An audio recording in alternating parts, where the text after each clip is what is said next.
Family who abandoned me invited me to my sister's wedding, but my father kicked me out saying I was an embarrassment to the family. So I did this and their whole day fell apart. So, after years of radio silence, I got a wedding invite from my younger sister, Claire. Yeah, that Claire. The golden child. The apple of my dad and stepmom's eye. The one I hadn't spoken to since cutting off the whole toxic mess that is my family. I mean, the sheer audacity, right? 7 years of nothing. No calls, no texts, no hey, how's life? And suddenly I'm invited to this big, fancy wedding. It wasn't just the invite, though. There was a handwritten note tucked in there. Claire's handwriting, unmistakable. She wrote that she missed me and wanted to fix things. I stared at it for a long time, trying to figure out if this was some kind of prank. Like, was she serious? After everything that happened? After how they treated me? Now she wanted me back in the fold? Let me rewind a bit. Our mom passed away when I was 15 and Claire was 12. It wrecked us, as you can imagine. But while I was still trying to process my grief, my dad was out there moving on. A year later, he remarried her, Denise, the stepmom from hell. From day one, she had this unspoken mission to erase every trace of my mom. Family photos? Gone. My mom's favorite decor? Packed up and thrown out. I was devastated. But Claire? She clung to Denise like she was some kind of savior. I couldn't blame her. She was just a kid, and she needed someone. But me? I couldn't stand Denise or the way she controlled everything. Things got worse as we got older. By the time I went to college, Dad refused to help me financially. His reasoning? I needed to man up and learn responsibility. Meanwhile, he was showering Claire with everything, college tuition, a brand new apartment, even a car, all paid for without a second thought. I was juggling part-time jobs, barely scraping by, and trying to build an event planning business from scratch. Denise, of course, dismissed it as playing around, while Claire was the star of the family, excelling in school and apparently deserving of all their support.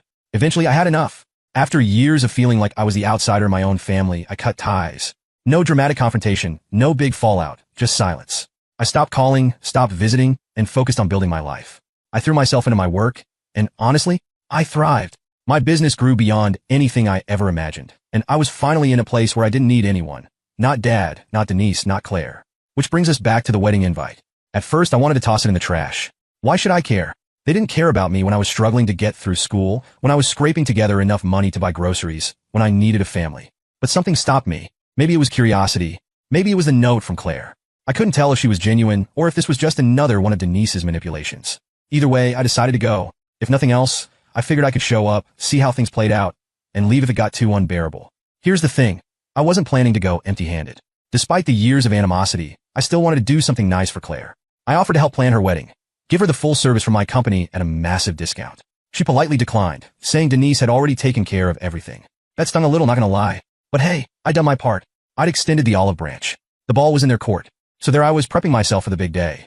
I knew walking into that venue would stir up a lot of old wounds, but I convinced myself it was worth it. Maybe Claire was sincere. Maybe this was her way of reaching out, of trying to make amends. I didn't have high expectations, but I held on to a sliver of hope. The night before the wedding, I couldn't sleep. Memories of the past kept flooding back. Holidays where I sat on the sidelines while Claire got all the attention. Conversations where Denise belittled me in front of Dad. Moments when I realized I wasn't part of the family anymore. I told myself it didn't matter. I was going to the wedding for Claire, not them. And if things went south, I could always leave. I had nothing to prove to anyone. The next morning, I put on my best suit, got in my car, and drove to the venue. I arrived early because, well, that's just how I am. I'm a planner. Always have been. The place was breathtaking. High ceilings, lush flowers, the works. They had clearly spared no expense. As I walked through the doors, I felt a mix of nerves and unease. This was my first time seeing my family in almost a decade. Would they welcome me? Ignore me? Tear me apart? I had no idea. When I spotted Claire, she looked radiant. She came up to me, gave me a warm hug, and thanked me for coming. For a moment, I thought, okay, maybe this won't be so bad. But then I saw Denise. She was standing off to the side, watching me like a hawk. Her smile didn't reach her eyes, and I could tell she wasn't happy I was there. Welcome, she said, her voice dripping with fake sweetness. Still running that little party business of yours? I gritted my teeth and smiled back. It's going well, thanks. She smirked, clearly unimpressed, and turned her attention to someone else. Classic Denise. I shook it off and found my seat. The ceremony was beautiful. I'll give them that. Claire looked genuinely happy, and for a while, I forgot about all the tension. But deep down, I knew the peace wouldn't last. This was my family after all. Drama was inevitable. Walking into the reception hall, I felt a knot tighten in my stomach. It wasn't the venue, because, let's be real, the place was stunning. The chandeliers sparkled like something out of a magazine. The tables were set with silverware so polished I could see my reflection, and the floral arrangements looked like they'd been imported straight from heaven. No, the knot wasn't from the decor. It was from the inevitable. This was the first time I'd faced my family in nearly 7 years, and I knew what was coming. I made my way to the seating chart, scanning the list to find my name. The knot in my stomach turned into a sinking feeling when I found it. Table 14. I didn't need a map to know where that was. Weddings are practically a blueprint. Immediate family at the prime tables, then close friends, then extended family, and finally, the random stragglers. Table 14 was firmly in the we don't care if you're here zone. When I got there, I realized the insult wasn't subtle. My table mates were distant relatives I barely remembered. Aunt Lydia, who constantly mispronounced my name and reeked of mothballs, and Uncle Roger, who spent every family gathering droning on about his coin collection. The other two people at the table, I didn't even know who they were. Meanwhile, I spotted Claire's friends and Denise's family all cozied up near the dance floor. Dad and Denise were front and center, naturally, basking in their self-appointed VIP status. I couldn't help but laugh to myself. This was so on brand for them. 7 years of no contact, and they still managed to make it clear I was an afterthought. Fine, I thought. I didn't come here for the seating arrangement. I came for Claire. Or so I told myself. I tried to keep my cool. I poured myself a glass of water, glanced around the room, and pretended I wasn't bothered. But then the first landmine of the evening walked straight up to my table. Dad. And he was clearly drunk. Now, I knew this wasn't going to be a pleasant interaction. Dad doesn't do pleasant when he drinks. He does loud, rude, and completely inappropriate. True to form, he slammed his hand on the table, making Aunt Lydia jump. What the hell are you doing here, Matt? He slurred. You weren't supposed to come. I stared at him, stunned. I got an invitation, I said, trying to keep my voice calm. I even pulled it out of my pocket as proof. Claire invited me. He snorted. You should have stayed where you belong. You're just here to embarrass us, aren't you? Showing up with your little party business like it means something. His voice was getting louder, and I could feel eyes turning toward us. My face burned with a mix of anger and humiliation, but I kept quiet. Before I could respond, Denise appeared at his side, perfectly timed as always. Matt, she said, her tone dripping with mock concern. Do you even make enough to buy that suit? Or is it rented? She gave me this smug little smirk, as if she delivered the punchline of the century. I looked at her, then back at Dad, and realized there was no point. You can't reason with people like them, especially not when they're drunk on booze and their own sense of superiority. So I did the only thing I could do. I stood up, smoothed my suit, and said, "Excuse me." I walked away without another word. I didn't head straight for the door, though. I wanted to take a moment to clear my head, so I wandered outside to the patio. The night air was cool, and for a moment it felt like I could breathe again. But the voices from inside kept ringing in my ears. Embarrassment. Little party business. God. They couldn't even let me exist without tearing me down. I leaned against the railing, staring out at the garden, trying to decide what to do next. Leave and never look back? Go back inside and pretend none of it bothered me? Neither option felt right. I was lost in thought when I heard the music start up inside. Cheerful, upbeat, completely at odds with how I felt. That's when I realized I couldn't stay. I didn't owe these people anything, least of all my time or energy. I made my way back inside, sticking to the edges of the room to avoid being noticed. On my way out, I glanced over at the event staff. They were setting up for the next course, arranging plates with an efficiency I couldn't help but admire. Something about them felt familiar. I slowed down, watching them move, and that's when it hit me. I knew these people.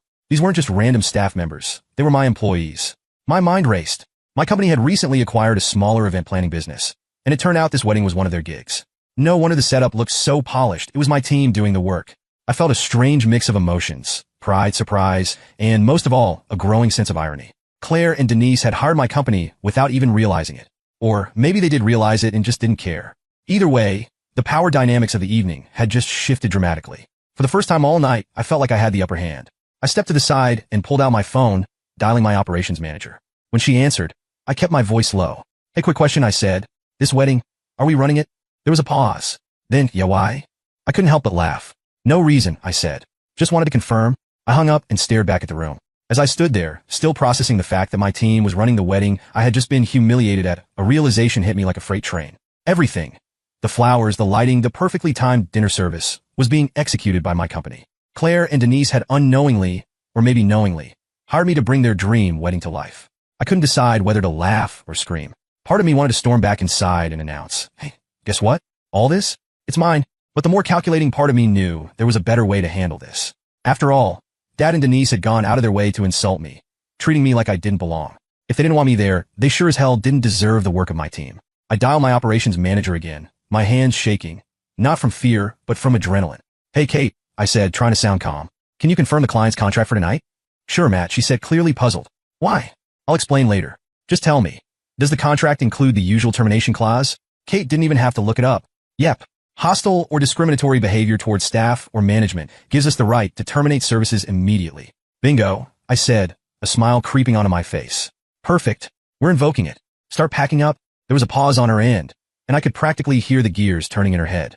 Wait, what happened? She asked. Is everything okay? Let's just say the client has made it clear they don't want me or us here, I replied.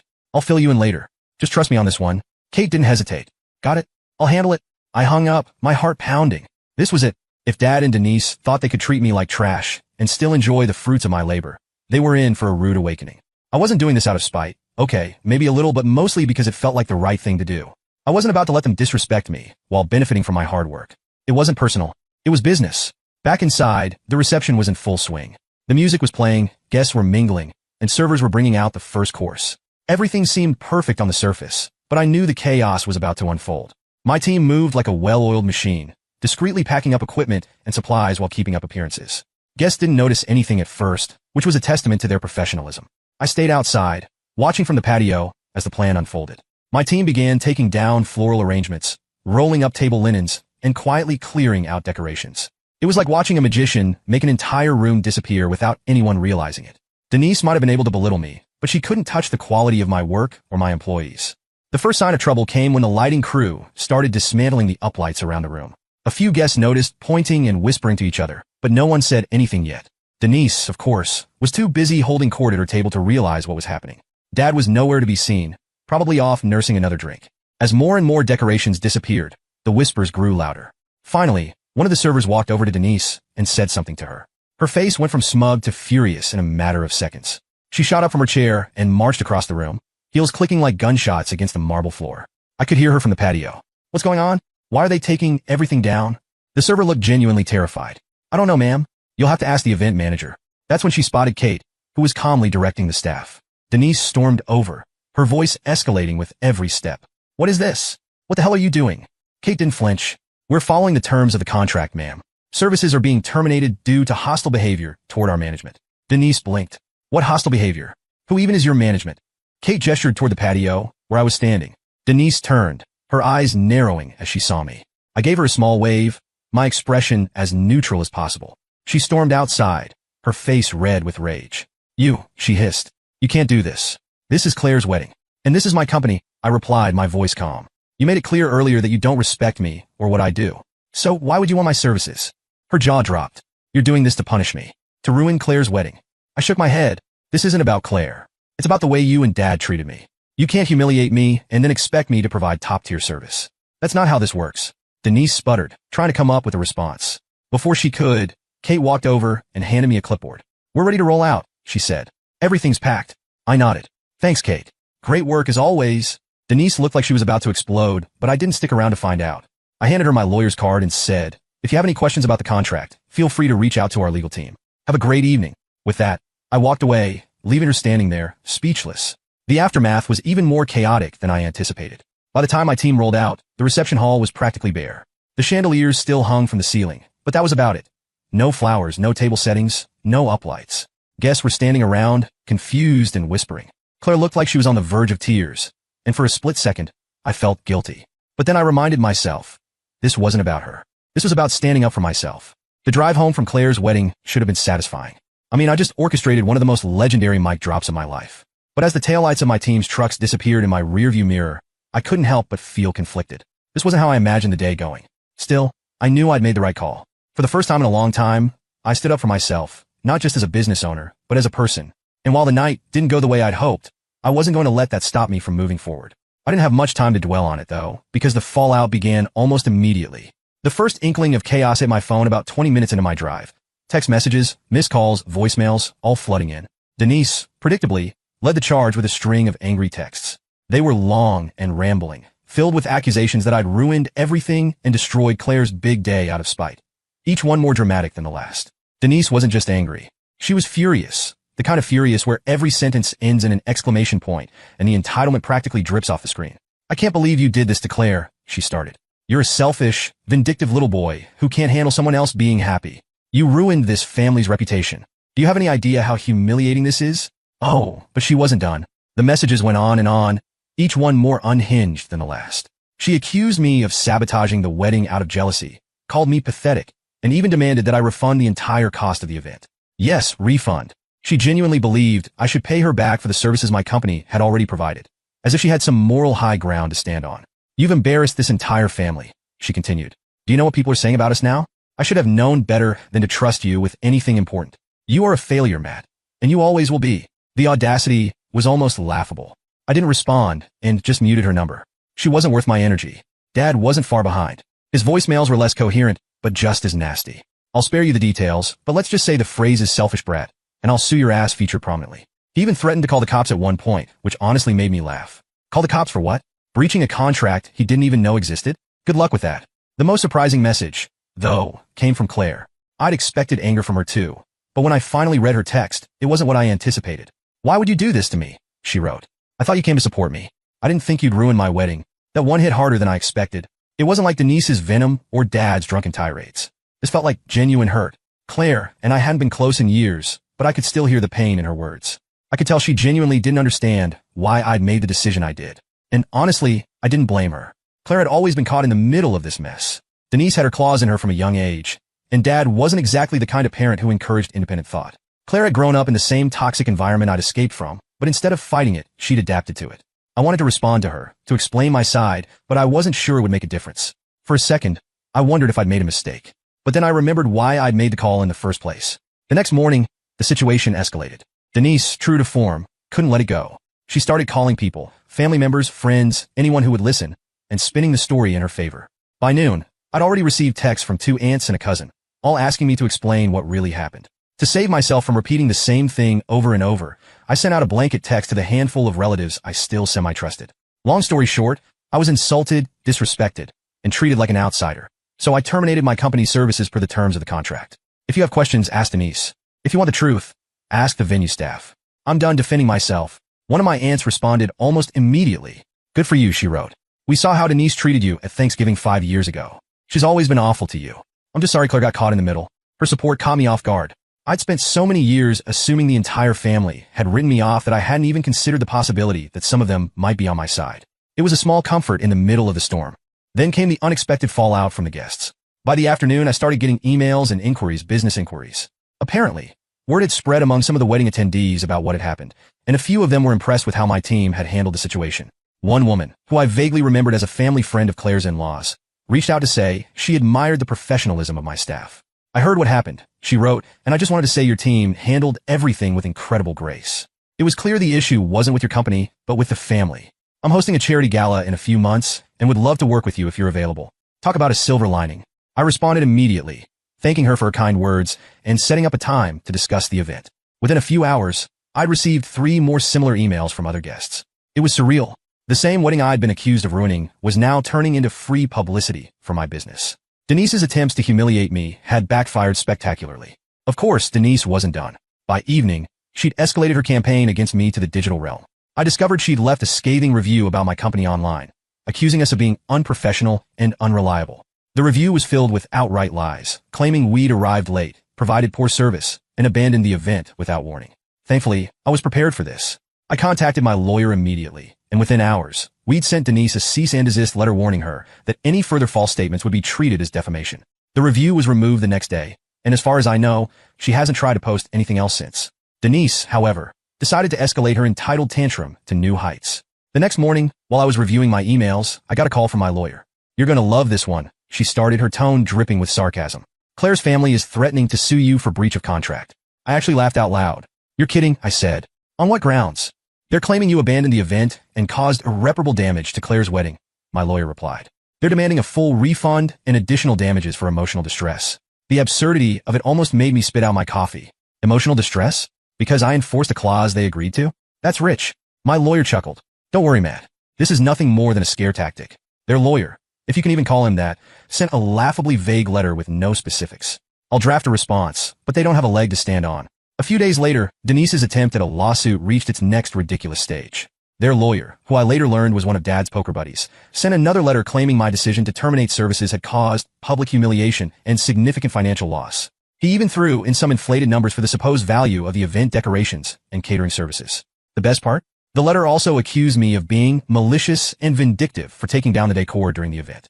The plaintiff's family was subjected to public embarrassment, it read.